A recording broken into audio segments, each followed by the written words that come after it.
pas si mon épouse va se rappeler, ça fait longtemps. Il était venu avec son fils, et puis son fils a prêché, et puis lui aussi a prêché. On était dans le service anglophone à l'époque. Je pense que Sifa était encore bébé. Et après, tu pouvais voir ces petits qui avaient prêché après le service. Ils jouaient avec les autres enfants à l'église, ils lançaient la balle en haut, et puis là tu étais comme, attends petit, toi qui prêchais là tout à l'heure, tu fais ça dans l'église. C'est un enfant. Alors, ça prend du temps avant d'acquérir une certaine maturité. La maturité n'est pas automatique. Amen. La maturité n'est pas automatique. Tu n'es pas baptisé d'eau aujourd'hui, rempli du Saint-Esprit, boum, et puis tu deviens mature. Ça va prendre du temps. Regardez Jean chapitre 8, verset 31. Jean chapitre 8, verset 31. J'ai la version d'Arby, elle se dit comme ça. Jésus donc dit aux Juifs qui avaient cru en lui, si vous persévérez, que tout le monde dise persévérer. La version Louis II dit si vous demeurez, que tout le monde dise demeurez. Dans ma parole, vous êtes vraiment mes disciples. Le mot disciple ici se réfère à des chrétiens matures. Amen. Un disciple, ce n'est pas un nouveau converti. Un disciple, c'est quelqu'un qui a développé une certaine maturité spirituelle. Il a le mot-clé dans son identification, c'est le mot discipline. Il a une discipline spirituelle. Et donc Jésus dit, si vous persévérez, et si nous voulons être matures, nous devons persévérer. Et la persévérance est toujours un acte qui émane de notre volonté personnelle. Personne ne peut te forcer à persévérer. Personne ne peut te pousser à persévérer. Tu dois décider de persévérer. Tu dois décider et dire, je presse vers l'avant. Je vais me forcer, je vais lire, je vais prier, je vais assimiler. Tu dois le faire. C'est une décision personnelle et mentale. Allô? Alléluia. Tu dois te décider à le faire. Tu dois te prendre part à le coller et dire je le fais. Amen. Et personne ne peut te forcer à persévérer. Tu dois vouloir et tu dois le choisir. La maturité va venir comme ça va être le résultat d'un processus. C'est une marche. Et c'est pourquoi on persévère. Et si c'est une marche, il y a des étapes, il y a tout un processus à suivre. Tu vas passer par des épreuves.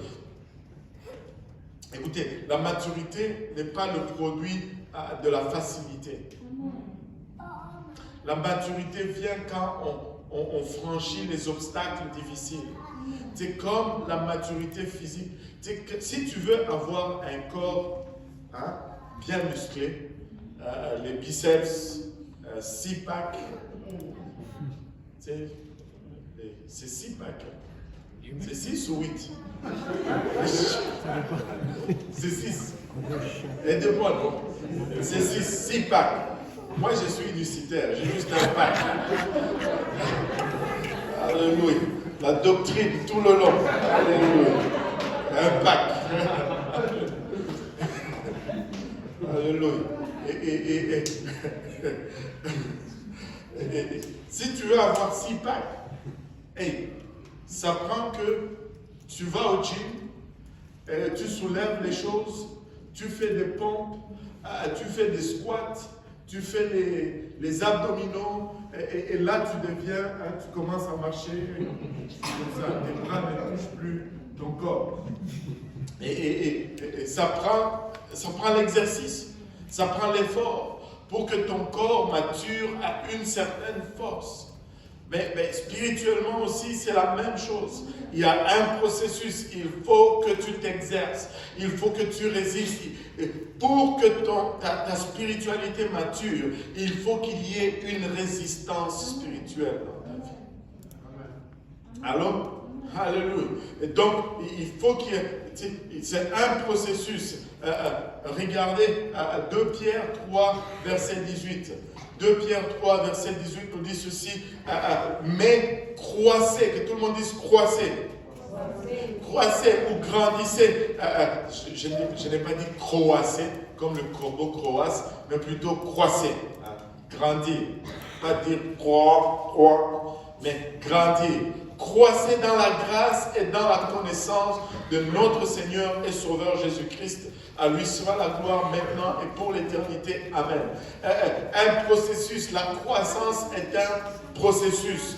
Alléluia. Et nous devons croître. Et une autre chose qui est nécessaire pour que nous développons notre maturité spirituelle, c'est la discipline. Il faut que nous soyons disciplinés. Alors, alléluia. Il faut que nous soyons disciplinés. S'il n'y a pas de discipline, il n'y a pas de maturité. La maturité ne va pas venir seulement avec le temps. Le temps, c'est ce qui est nécessaire pour que nous passions à travers le processus. Tu peux être dans l'église 57 ans et ne pas être mature. Amen. Alors, ce n'est pas parce que je suis venu au Seigneur avant toi que je suis plus mature que toi. Non. Il faut accepter le processus. Amen. Il faut accepter le processus. Un croyant mature, on l'appelle un disciple.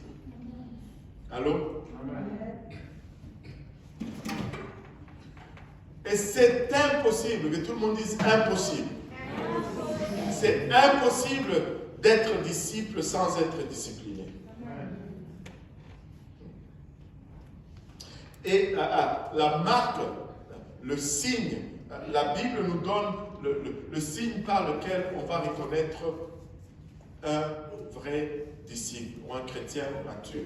La marque d'un vrai disciple, ce n'est pas le fait qu'il cite tous les versets de la Bible.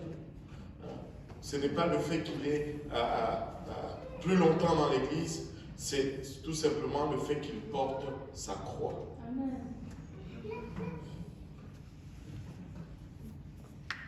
Je dois porter ma croix. Qu'est-ce que ça veut dire porter ma croix? La Bible nous le dit. Dire tout simplement, renoncer à mes propres désirs, afin de mettre les désirs de Dieu en premier. Alors, renoncer à mes propres désirs, afin de mettre le désir de Dieu en premier, et cela tous les jours dans ma vie. Regardez Luc chapitre 14, verset 27. Luc chapitre 14, verset 27. Est-ce que quelqu'un peut me le dire? Parce que si moi je vous le dis, vous allez peut-être croire que mon